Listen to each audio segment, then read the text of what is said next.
Well, welcome into the Point After podcast on the Oklahoma Sports Network, live from the Cameron University podcast room. And so on the campus of Cameron University, and we appreciate them allowing us to be able to use a little bit of studio time.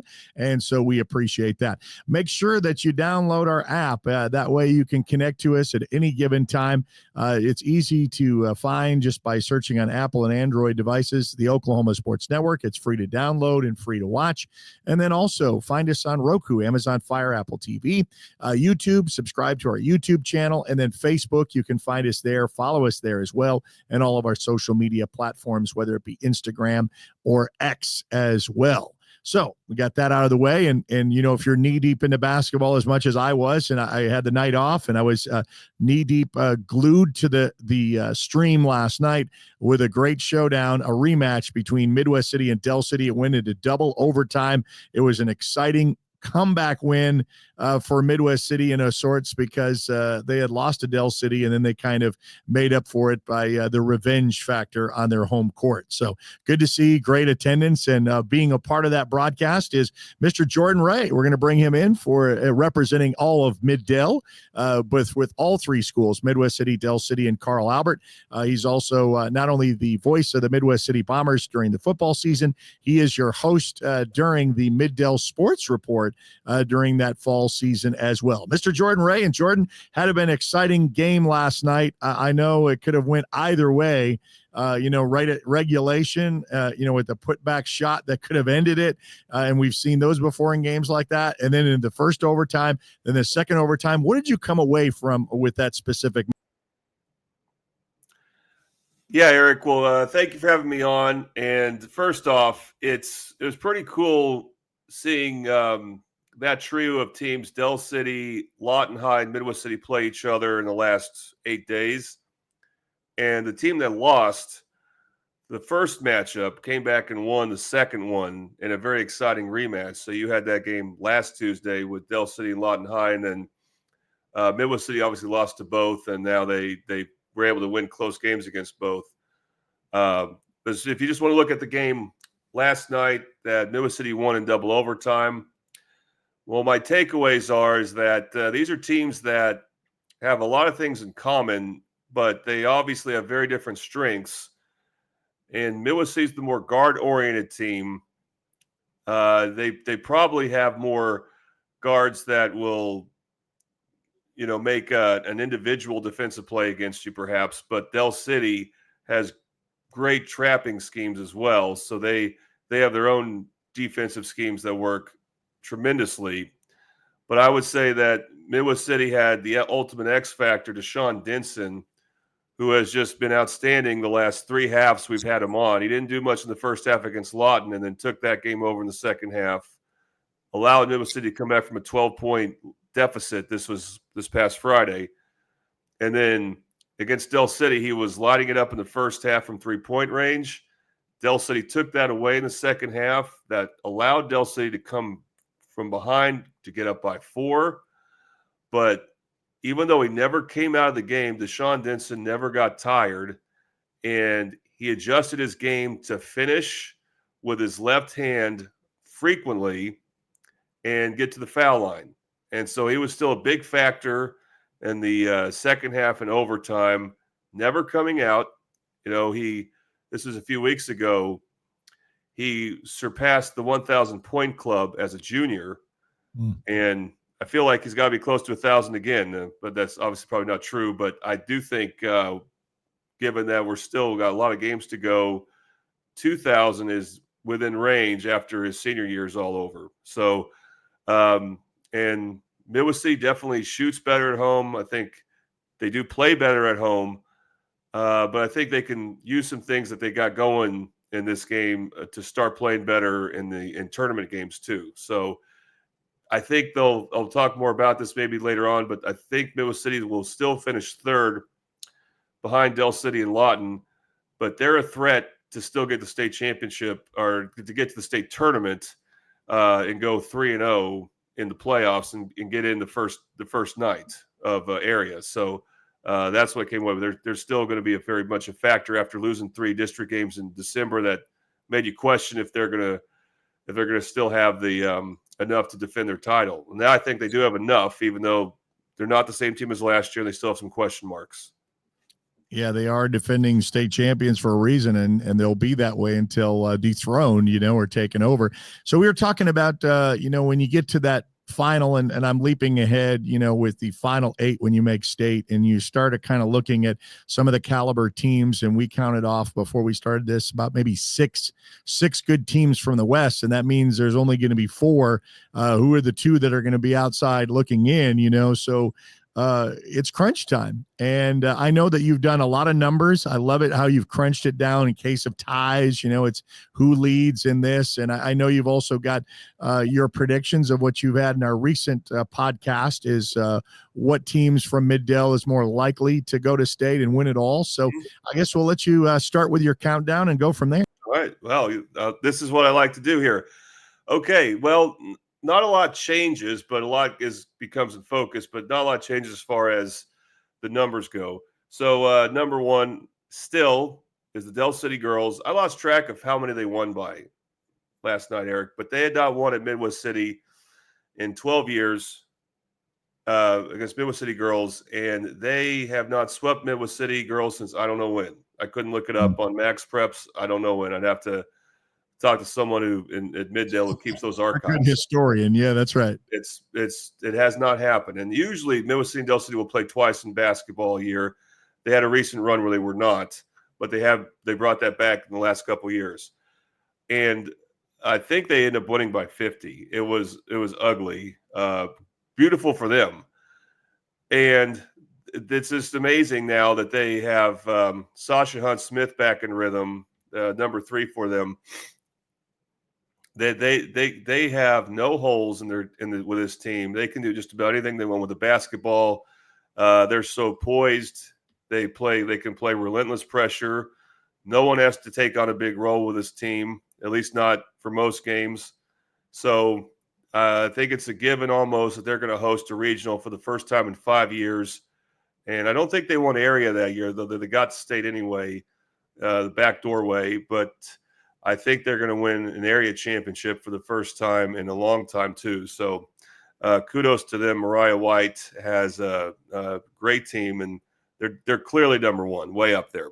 I'm not saying I'd be surprised if they didn't win state, but I'd be very surprised if they didn't make the championship game. I'll say that. Number 2, I'm still going to put Del City boys as number 2, even ahead of Midwest City.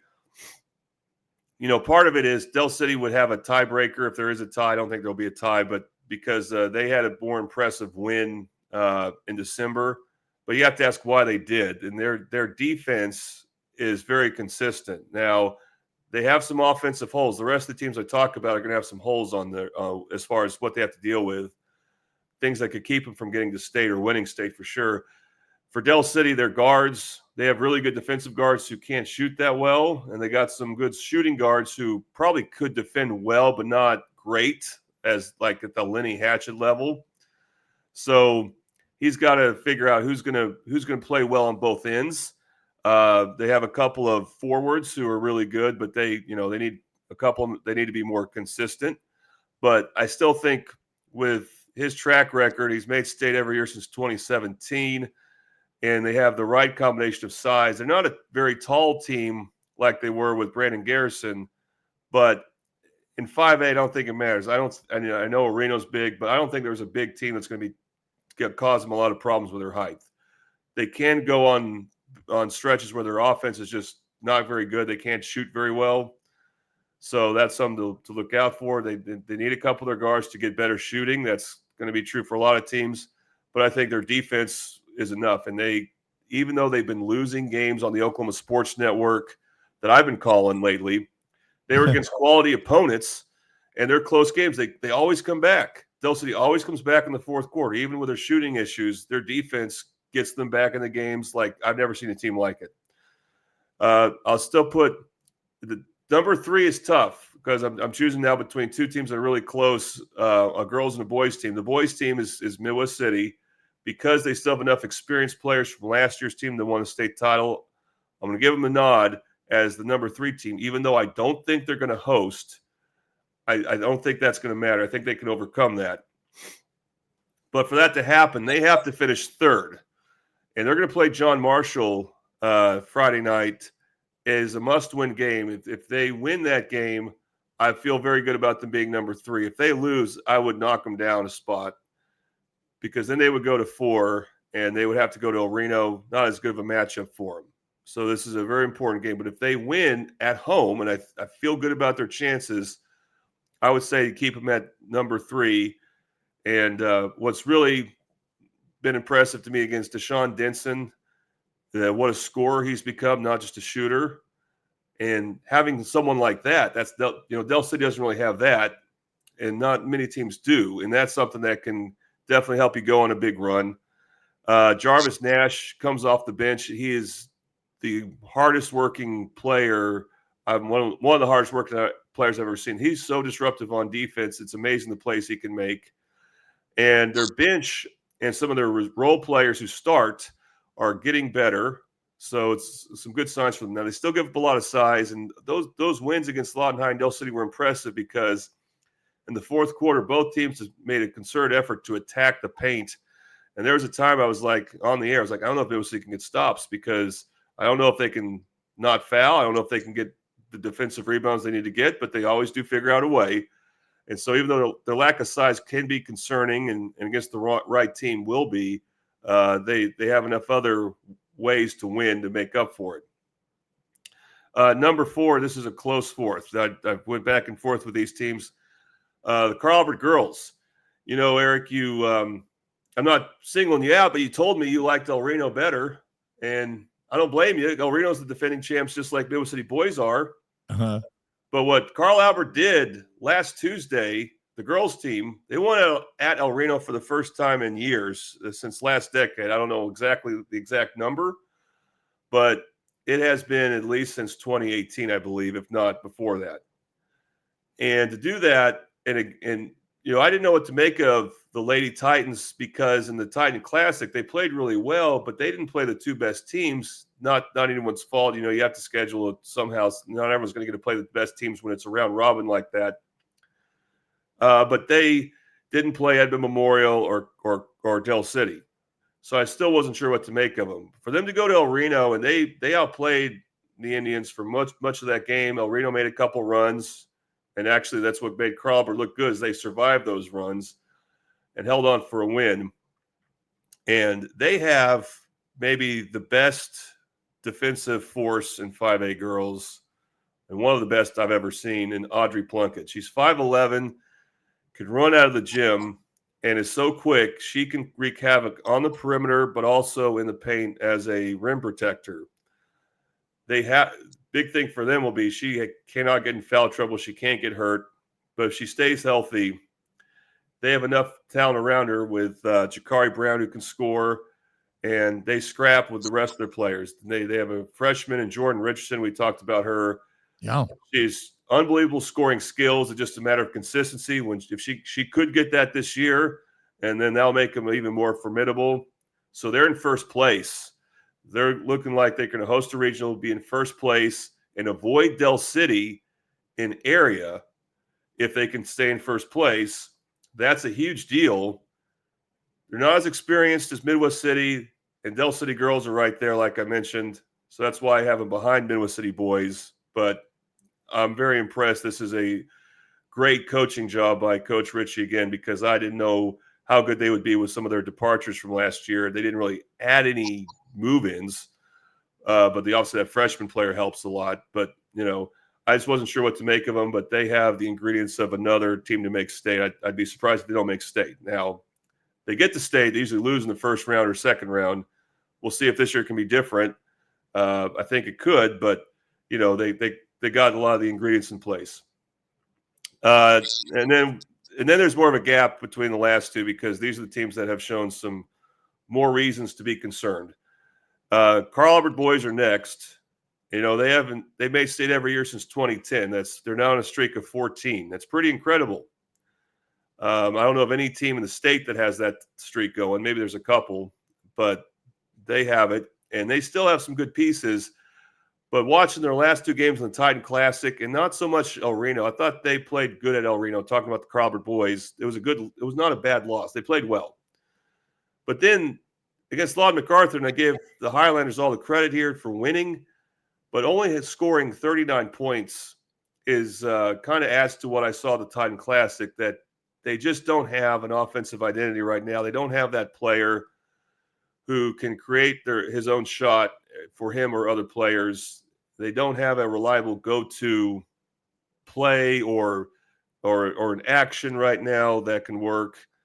They have good role players. They don't have the star player they're supposed to have, but they lost 2 good guards to Choctaw, and that's still going to be a big factor. I like them to host, but even if they host, they still have a tiebreaker against Lawton MacArthur as of right now.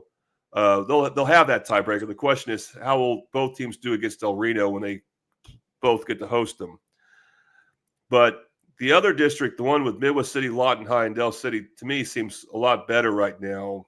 I could be wrong. We'll see.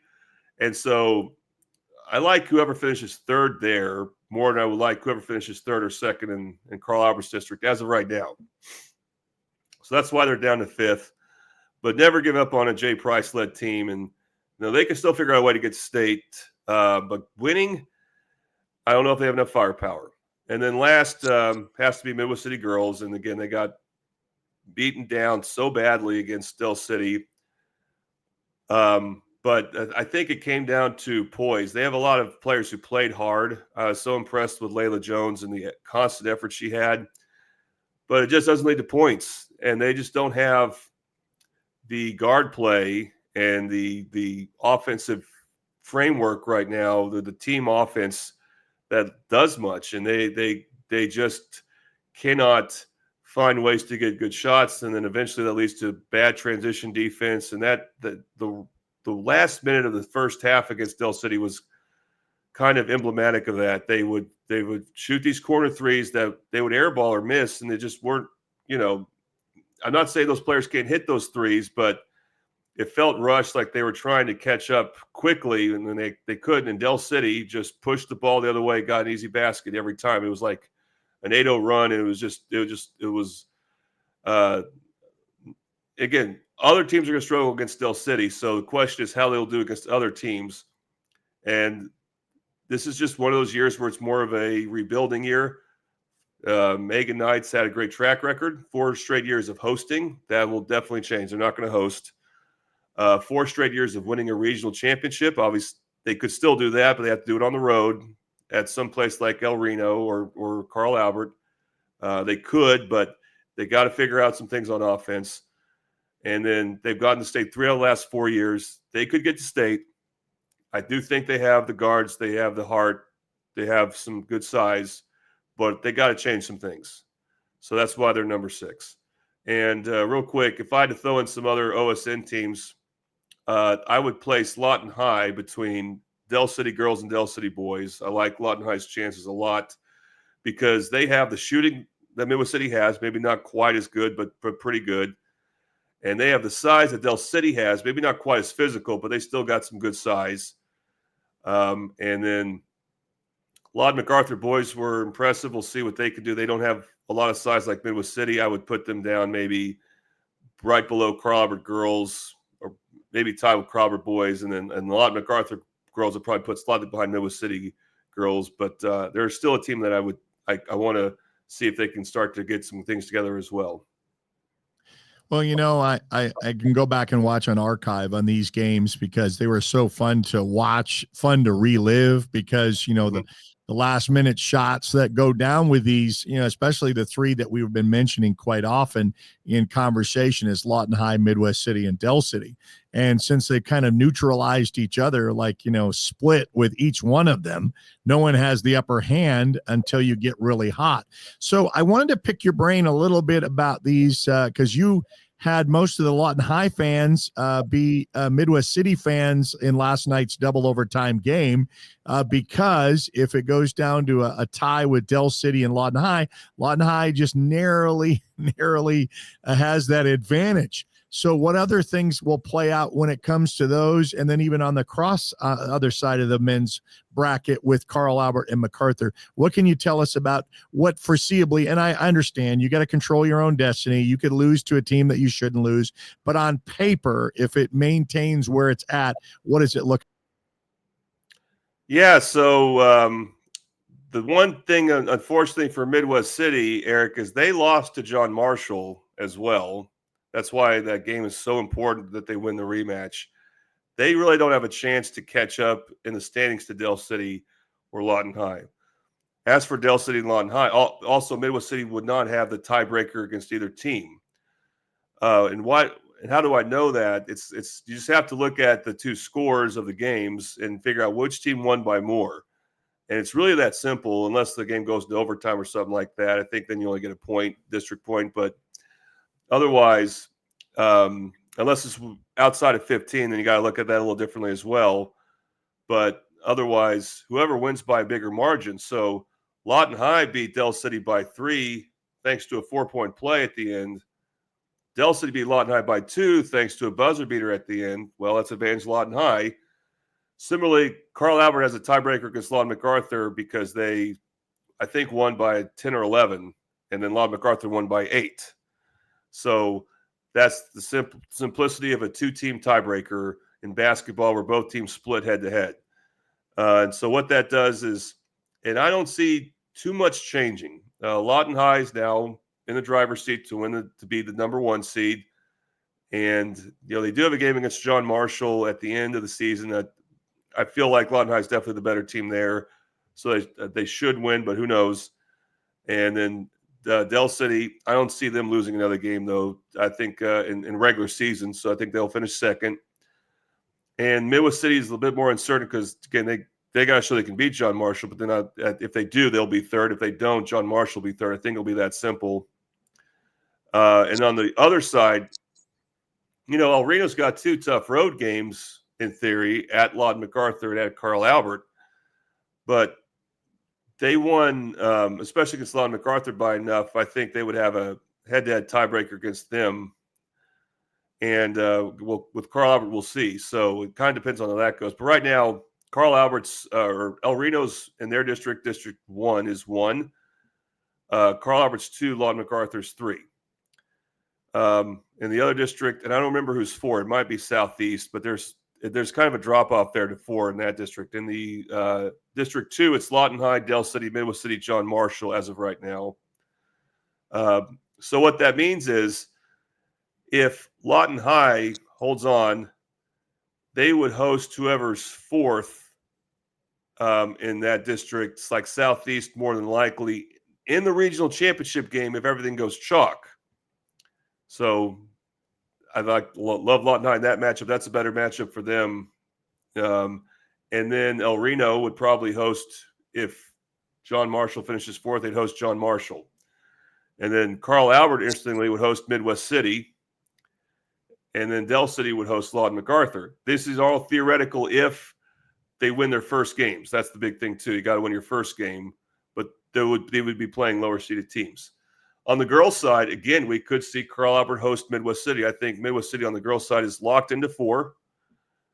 And then but Carl Albert has a little bit of work to do to get the number 1 seed still, but they're in good shape. El Reno could sneak in there, but they could also finish second. They would host Duncan. Duncan girls are pretty good if things hold the way they are. Class and SAS would be the other host team in that district, District 2. And they would host a team like Lawton MacArthur maybe. We'll see how they finish.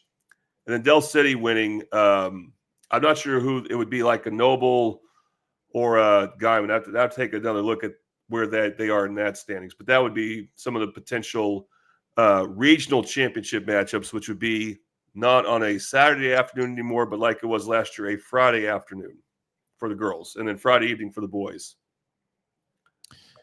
Well, you mentioned too, before we began, you were talking about kind of a reshuffle with the 5A, 6A realm. And I know we're getting ahead of ourselves because we still got regular season, and we'll have you back on when it comes to playoffs. But in case people are planning their schedule, and because everything is at the big house this year, that's another change too. So you're not having to go to Tulsa or go to Norman for the last couple of years for 5A, 6A. It's all going to be at the big house there in the fairgrounds. They've kind of shuffled off with 6A is going to remain kind of what it was, and 5A. So explain a little bit of that with the change too, coming up with boys and girls when it comes to these regionals. Yeah, so last year they tried something different. They tried to make regionals double elimination the whole way instead of having the first round be single elimination. What that meant was you had to find these matchups, and it was kind of weird how they would cross over. So Del City boys and girls both lost their regional championships last year on a Friday. They had to turn around and play the next day. Fortunately for both, neither had to go very far, but they couldn't stay at their place. They were where they were playing. They had to move to a different site, which was very strange. They did away with all that, so it's back to single elimination for day one. But what they're going to maintain is now girls regional, instead of being on a Thursday like it had been up until last year for as long as I remember, it's now going to be on a Tuesday for 5A. This is not true for 6A. 6A is going back to the old way, so they're staggering the games. Boys regional first round will stick with Thursday for 5A. Again, not for 6A. And girls regional championship Friday afternoon, boys regional championship Friday evening. Nothing in 5A on Saturday. But again, 6A, which we don't have any teams in that, of course, they'll go back to the old schedule where we had it, back in 2023 and before then. So I guess that's just a way to allow people to get to more regional championship games for the media or something like that. But at least we won't have to worry about trying to see who's still playing on Saturday. So that Saturday, March, or it's like March 1st or something like that, we'll have no games, at least not in 5A. Yeah. Well, it's it's something that we like to see with that much basketball. And as we mentioned before, if you want to go back and watch some great games, and they are fun to watch, whether it be Lawton High with Del City and Midwest City, the one last night, Midwest City and Del City in double overtime, those are on demand. So you can go back and click on those and watch those. And on YouTube, they're there forever. So I get to watch some great basketball. And this is the fun time of the year where things have kind of settled down. People are jockeying in those final positions. And I think they understand where they're at and what's ahead of them. And now it's just go time. I mean, who can get on a good roll? We talked about that in football. When you close out, it's one thing to have a good regular season, but who can get hot in December for high school football, so you can get that hot hand to win a state championship. So that latter part of November, Thanksgiving time to December. So kind of looking at basketball kind of in the same reference point. We're in February now, and we're only talking end of February, a couple of weeks from now, and then by March, middle March, it's all over. And basketball is not like football where you're playing one game each week. It's 3 days in a row. You make state, and you better have your basketball legs on. But the state tournament might be different as far as they may start it on Monday, the first rounds for some. Right. I don't, and that may be 5A. I'm not sure. I'll go back and look. That's too far away to really talk about too much seriously. Yeah, but I don't think it will be 3 games in 3 days for most teams now. Still, it'll still be quite a grueling thing, though. Quick turnaround too, because they'll be determining who goes to state. The Friday and Saturday before, I think. That's good. All right. Well, Jordan, I appreciate all of what you give us in basketball. You're always informative on it, especially representing the OSN teams. And yeah, we're going to have some other games on the network. We got Bethany and Jones. Both are going to be on the network with some stuff coming up. So just check us out. But, you can follow us on all of our social media to find out what games we have and when, and we'll have those. And then you can also subscribe to our free newsletter each week.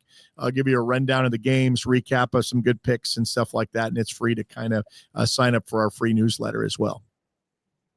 Yeah, well, I like that we're trying to generate more interest in lower classes now that Bethany's with the Oklahoma Sports Network, as is Jones. And then we're going to have Mount St. Mary as the Jones opponent. So yeah, that's Friday. Yeah, so I hope I wouldn't be too much big of a part of it at all, but I hope it leads to more games in the future, basketball games by those schools. Yeah, that's what it's all about, creating the extra content. All right. Thank you, Jordan. We'll talk to you next time around when we bring you back next week for some basketball talk. Can't wait. All right, that's Jordan Rhea, and he's from Middale, representing Midwest City, Del City, and Carl Albert, the voice of the Midwest City Bombers during football, and then he'll do all of the basketball games when it comes time, and then he also hosts for the Middale Sports Report in the fall as well. So from the Cameron University podcast studios on the campus of Cameron University, this is another edition of the Point After. Make sure you download our free app on Apple and Android devices by searching Oklahoma Sports Network, also Roku, Amazon Fire, Apple TV. Subscribe if you're watching on YouTube, subscribe to the YouTube channel, and then also follow us on Facebook, Instagram, and X. You've been listening and watching a presentation of the Oklahoma Sports Network.